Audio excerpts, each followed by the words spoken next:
Hello world, my name is Wasim. I am a full stack web developer. Welcome back to the logic building series with C language. इस video के अंदर हमारे सामने जो problem statement है उसी पे हम जंप करते हैं, ठीक है। Write a C program to check whether a student is eligible for MCA और नॉट। आई बिलीव समझ में आ गया होगा। प्रॉब्लम स्टेटमेंट जो है वो बहुत ही सिंपल सा है। हमें बस ये चेक करना है कि कोई स्टूडेंट MCA के लिए एलिजिबल है या फिर नहीं, ठीक है। तो अगर कोई स्टूडेंट MCA के लिए एलिजिबल होता है तो सबसे पहली बात तो ये आती है कि MCA के लिए दो रिक्वायरमेंट होती है, दो कंडीशन होती है। दो में से एक कंडीशन फुलफिल होना ज़्यादा ज़रूरी है, ठीक है। तो पहली कंडीशन तो ये होती है कि BCA के स्टूडेंट्स जो होते हैं वो डायरेक्टली MCA के लिए एलिजिबल होते हैं। अगर आपने BCA किया तो आप डायरेक्टली जा सकते हो MCA के लिए, ठीक है। दूसरी कंडीशन ये होती है कि अगर आप BCA के स्टूडेंट नहीं हैं तो भी आप MCA कर सकते हो, बट वहाँ पे एक सिचुएशन आ जाती है, कंडीशन ये आ जाती है कि आपके पास 12th में या फिर ड्यूरिंग योर ग्रेजुएशन मैथ होना ज़रूरी है, ठीक है। तो बस ये दो कंडीशन है, ये हमें चेक करनी है, ठीक है। दोनों में से जो भी फुलफिल होती है उसके अकॉर्डिंग हम मैसेज प्रिंट कर देंगे यूज़र को कि you are eligible for MCA और नॉट, ठीक है। तो इस प्रोग्राम के अंदर हमें देखो कुछ यूज़र से इनपुट लेना है, बट उससे पहले हमें कुछ मैसेजेस यूज़र को कन्वे करने पड़ेंगे, ठीक है। तो हम सबसे पहले वही करते हैं, ठीक है। हमें बेसिकली देखा जाए तो दो वेरिएबल्स की यहाँ पे ज़रूरत पड़ सकती है, दो इनपुट हमें यूज़र से लेने पड़ सकते हैं। एक इनपुट हमें लेना पड़ेगा यूज़र से कि क्या आप BCA के स्टूडेंट हैं उसके लिए, और दूसरा हमें वेरिएबल की ज़रूरत पड़ सकती है, दूसरा इनपुट हमें यूज़र से लेना पड़ सकता है। अगर कोई स्टूडेंट नॉन BCA का होता है तो उससे हमें पूछना पड़ेगा कि भाई आपके पास 12th में ग्रेजुएशन था, 12th के अंदर मैथ था या फिर ग्रेजुएशन के अंदर मैथ था क्या, ठीक है। तो उसके लिए एक वेरिएबल की हमें ज़रूरत पड़ेगी। तो मैं सबसे पहले तो दो वेरिएबल को यहाँ पे डिक्लेयर कर देता हूँ। एक वेरिएबल मैं लेता हूँ आंसर फॉर द BCA, इसको चलो आंसर ना करके इस BCA कर देते हैं, ठीक है। और उसके बाद दूसरा वेरिएबल मैं लेता हूँ कैरेक्टर टाइप का हेड मैथ, ठीक है। इसके अंदर हम यस नो में इनपुट लेंगे, वाइस यस और नो, मतलब Y और N होगा, ठीक है, क्योंकि कैरेक्टर है। और इसके अंदर हम लेंगे जो इनपुट होगा वो 1 और 2 होगा, ठीक है।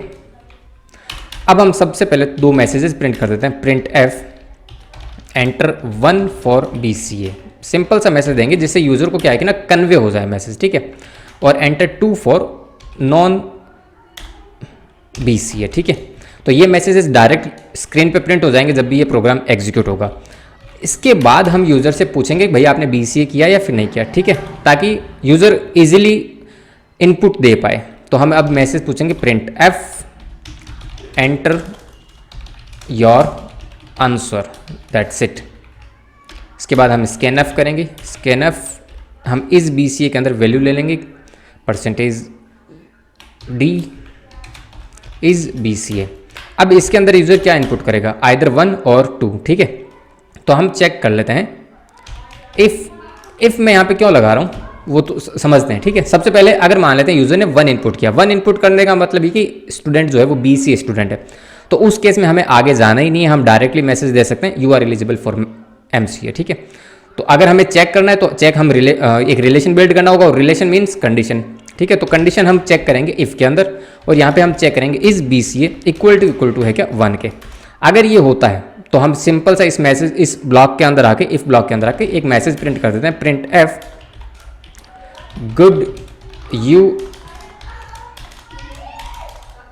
You are eligible for MCA, that's it, ठीक है। बट अगर कल कोई यूज़र 2 इनपुट कर देता है या फिर 3-4 कोई और इनपुट दे देता है तो उस केस में हमें फिर आगे की कंडीशंस चेक करनी है, ठीक है। तो उसके लिए हम यहाँ पे लगाएंगे एल्स, ठीक है। अब हम मान के चलते हैं कि यूज़र ने 1 तो इनपुट नहीं किया, मीन्स 2 इनपुट किया। फॉर एग्जाम्पल मान लेते हैं अगर 2 इनपुट किया है तो इसका मतलब ये कि वो स्टूडेंट जो है वो नॉन BCA स्टूडेंट है। अब हमें उससे ये पूछना पड़ेगा कि भाई आपके पास मैथ था क्या ग्रेजुएशन या फिर 12th में, ठीक है। तो अब हम यहाँ पे एक मैसेज देंगे print F did you have math in 12th और ग्रेजुएशन, सिंपल /n भी लगा देते हैं लास्ट स्टार्ट में, ओके। और यहाँ पे एक और मैसेज प्रिंट कर देते हैं एंटर Y और N, सिंपल, ताकि यूज़र को कन्वे हो जाए कि भाई उसको जो इनपुट देना वो या तो Y दे या फिर N they, yes Y for yes और N फॉर नो, कैपिटल्स में। अब हम स्कैन F करवा लेते हैं। इनपुट %C वेरिएबल है हमारा हेड मैथ। इसके अंदर क्या आ जाएगा, इसके अंदर आ जाएगा या तो y आएगा या फिर n आएगा, ठीक है। कॉमा हम भूल गए यहाँ पे, ठीक है। अब हमें यहाँ पे सिंपल सा क्या चेक करना है कि भाई जो हेड मैथ के अंदर जो वैल्यू आती है वो तो या तो y होगी या फिर n होगी। तो अगेन हम एक इफ से चेक करेंगे, head math is equals to y, एक और लगा देते हैं, head math is equals to small y से भी चेक कर ही लेते हैं, कल को यूज़र इनपुट कर ही the small y, because caps lock कल को ऑन ना हो, राइट।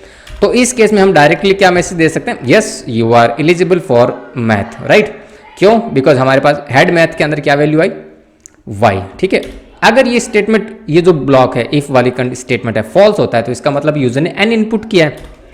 तो हम डायरेक्टली एल्स के अंदर जाके क्या मैसेज प्रिंट कर सकते हैं, no you are not eligible for math MCA। यहाँ पे मैं स्लैश n लगा देता हूँ सब जगह जहाँ जहाँ भी मैंने मिस किया, स्लैश n एंड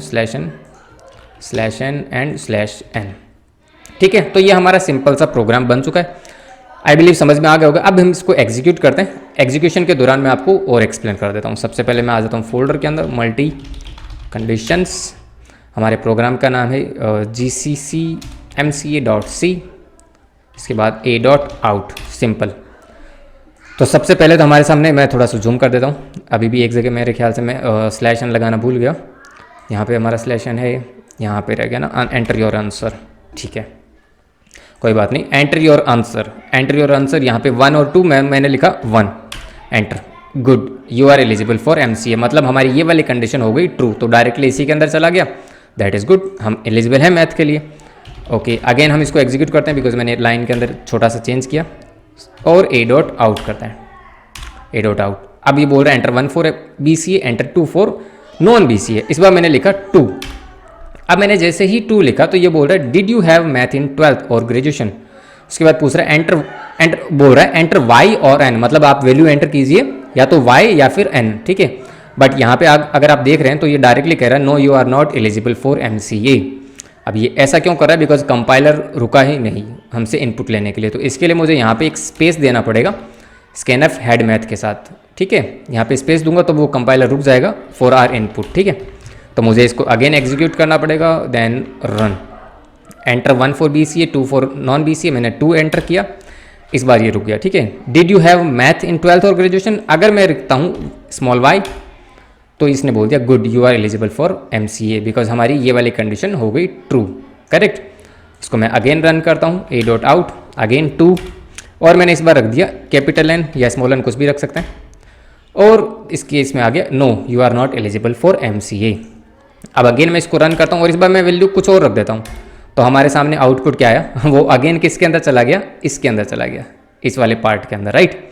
और अंदर जाके डायरेक्टली पूछ रहा है कि भैया आपके पास 12th में मैथ था या नहीं था, तो उसके अकॉर्डिंग ही आउटपुट आ रहा है, बट ये नहीं होना चाहिए था, राइट। इस केस में हमें क्या करना था, यहाँ पे एक इफ और लगाना है, मतलब एल्स इफ करना है। इस केस में हम क्या करेंगे, इस BCA इज इक्वल्स टू 2 से चेक करेंगे कि अगर वैल्यू 2 आ रही है तो इसका मतलब ये कि यूजर जो है नॉन BCA बैकग्राउंड से, ठीक है। और इसके बाद हम डायरेक्ट लास्ट में जाके एक एल्स लिख सकते हैं और एक प्रिंटफ मैसेज दे सकते हैं, प्रिंटफ /n सॉरी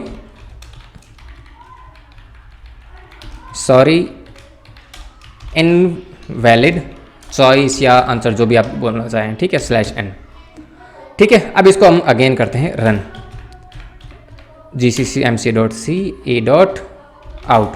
इस बार अगर मैं 3 या 5 या 6 कुछ भी एंटर करूंगा तो ये देखिए डायरेक्ट इस पे चला गया, सॉरी इनवैलिड चॉइस, मतलब हमारे पास चॉइस तो सिर्फ 2 ही थी ना, आइदर 1 और 2। अगर आप कुछ और लिखोगे तो वो डायरेक्ट इसके अंदर चला जाएगा, और अगर हम 1 लिखेंगे, 1 लिखते ही हम तो डायरेक्ट BCA वाले कंडीशन में आ रहे हैं तो वो एग्जीक्यूट हो गई। अगर हम 2 लिखेंगे तो वो नॉन BCA वाले ग्रेजुएशन कंडीशन में आ जाएगा, और वहाँ पे हमसे पूछ ही रहा है कि भैया आपके पास 12th में मैथ था या नहीं था। अगर आपने नो बोला तो you are not eligible for MCA, अगर आपने y लिखा होगा तो you are going to be eligible for MCA। तो ये कुछ इस तरीके का स्टेटमेंट है, ये कुछ इस तरीके का प्रोग्राम है, ठीक है।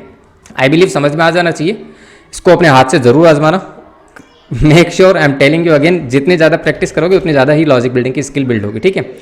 तो खाली देखना मत, अपने हाथ से ज़रूर इस पर्टिकुलर कोड को करने की कोशिश करना, ठीक है। तो चलो फिर अब जाते जाते वीडियो को लाइक जरूर कर देना, प्लेलिस्ट को अगर बुकमार्क नहीं किया अभी तक तो वो भी कर लो, चैनल को अगर सब्सक्राइब नहीं किया तो वो भी कर सकते हो। अगर आपके पास कोई प्रॉब्लम स्टेटमेंट है तो नीचे कमेंट सेक्शन के अंदर लिख सकते हो। I will try to pick that and solve in any new video. Okay, तो चलो फिर मिलते हैं नेक्स्ट वीडियो के अंदर। Till then bye bye.